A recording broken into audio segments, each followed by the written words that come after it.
ओम नमः शिवाय। जिस प्रकार इस ब्रह्मांड का ना कोई अंत है और न ही कोई शुरुआत, उसी प्रकार शिव अनादि हैं। आज सोमवार है और सोमवार का दिन भगवान शिव की भक्ति के लिए समर्पित है। तो आइए सुनते हैं सोमवार व्रत कथा।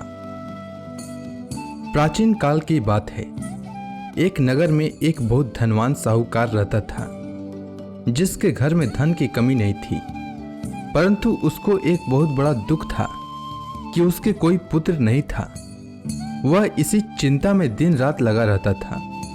वह पुत्र की कामना के लिए प्रत्येक सोमवार को शिव जी का व्रत और पूजन किया करता था तथा सायंकाल को शिव मंदिर में जाकर शिव जी के सामने दीपक जलाया करता था। उसके इस भक्ति भाव को देखकर एक समय पार्वती जी ने शिव जी महाराज से कहा कि महाराज, यह साहूकार आपका अनन्य भक्त है और सदैव आपका व्रत और पूजन बड़ी श्रद्धा से करता है। इसकी मनोकामना पूर्ण करनी चाहिए। शिव जी ने कहा, हे पार्वती, यह संसार कर्म क्षेत्र है। जैसे किसान खेत में जैसा बीज बोता है वैसा ही फल काटता है, उसी तरह इस संसार में जैसा कर्म करते हैं वैसा ही फल भोगते हैं। पार्वती जी ने अत्यंत आग्रह से कहा, महाराज, जब यह आपका अनन्य भक्त है और इसको अगर किसी प्रकार का दुख है तो उसको अवश्य दूर करना चाहिए, क्योंकि आप सदैव अपने भक्तों पर दयालु होते हैं और उनके दुखों को दूर करते हैं। यदि आप ऐसा नहीं करेंगे तो मनुष्य आपकी सेवा तथा व्रत क्यों करेंगे। पार्वती जी का ऐसा आग्रह देख शिव जी महाराज कहने लगे, हे पार्वती, इसके कोई पुत्र नहीं है। इसी चिंता में यह अति दुखी रहता है। इसके भाग्य में पुत्र न होने पर भी इसको मैं पुत्र प्राप्ति का वर देता हूँ, परंतु यह पुत्र केवल 12 वर्ष तक जीवित रहेगा।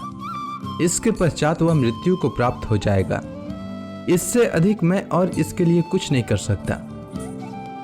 यह सब बातें साहूकार सुन रहा था। इससे उसको न तो कुछ प्रसन्नता हुई और न ही कुछ दुख हुआ। वह पहले जैसा ही शिव जी महाराज का व्रत और पूजन करता रहा। कुछ काल व्यतीत हो जाने पर साहूकार की स्त्री गर्भवती हुई और 10वें महीने में उसके गर्भ से अति सुंदर पुत्र की प्राप्ति हुई। साहूकार के घर में बहुत खुशी मनाई गई, परंतु साहूकार ने उसकी केवल 12 वर्ष की आयु जानकर अधिक प्रसन्नता प्रकट न की और न ही किसी को भेद ही बताया। जब वह बालक 11 वर्ष का हो गया तो उस बालक की माता ने उसके पिता से विवाह आदि के लिए कहा, तो वह साहूकार कहने लगा कि अभी मैं इसका विवाह नहीं करूंगा, अपने पुत्र को काशी जी पढ़ने के लिए भेजूंगा। फिर साहूकार ने अपने साले अर्थात बालक के मामा को बुला करके उसको बहुत सा धन देकर कहा, तुम मेरे बालक को काशी जी पढ़ने के लिए ले जाओ और रास्ते में जिस स्थान पर भी जाओ यज्ञ तथा ब्राह्मणों को भोजन कराते जाओ। वह दोनों मामा भांजे यज्ञ करते और ब्राह्मणों को भोजन कराते जा रहे थे। रास्ते में उनको एक शहर पड़ा। उस शहर में राजा की कन्या का विवाह हो रहा था। दूसरे राजा का लड़का जो विवाह कराने के लिए बारात लेकर आया था, वह एक आंख से काना था। उसके माता पिता को इस बात को लेकर बड़ी चिंता थी कि कहीं वर को देखकर कन्या के माता पिता विवाह में किसी प्रकार की अड़चन पैदा न कर दें। इस कारण जब उसने अति सुंदर सेठ के लड़के को देखा तो मन में विचार किया कि क्यों न दरवाजे के समय इस लड़के से वर का काम चलाया जाए। ऐसा विचार कर वर के पिता ने उस लड़के और मामा से बात की तो वे राजी हो गए। फिर उस लड़के को वर के कपड़े पहनाकर तथा घोड़ी पर चढ़ाकर दरवाजे पर ले गए और सब कार्य प्रसन्नता से पूर्ण हो गया। फिर वर के पिता ने सोचा कि यदि विवाह कार्य भी इसी लड़के से करा लिया जाए तो क्या बुराई है। ऐसा विचार कर लड़के और उसके मामा से कहा, यदि आप फेरों का काम और कन्यादान के काम को भी करा दें तो आपकी बड़ी कृपा होगी और मैं इसके बदले में आपको बहुत कुछ धन दूंगा। तो उन्होंने स्वीकार कर लिया और विवाह कार्य भी बहुत अच्छी तरह से संपन्न हो गया। परंतु जिस समय लड़का जाने लगा तो उसने राजकुमारी की चुंदड़ी के पल्ले पर लिख दिया कि तेरा विवाह तो मेरे साथ हुआ है, परंतु जिस राजकुमार के साथ तुमको भेजेंगे वह एक आंख से काना है और मैं काशी जी पढ़ने जा रहा हूँ। लड़के के जाने के पश्चात उस राजकुमारी ने जब अपनी चुंदड़ी पर ऐसा लिखा हुआ पाया तो उसने राजकुमार के साथ जाने से मना कर दिया और कहा कि वह मेरा पति नहीं है, मेरा विवाह इसके साथ नहीं हुआ है, वह तो काशी जी पढ़ने के लिए गया है। राजकुमारी के माता पिता ने अपनी कन्या को विदा नहीं किया और बारात वापस चली गई। उधर सेठ का लड़का और उसका मामा काशी जी पहुंच गए। वहां जाकर उन्होंने यज्ञ करना और लड़के ने पढ़ना शुरू कर दिया।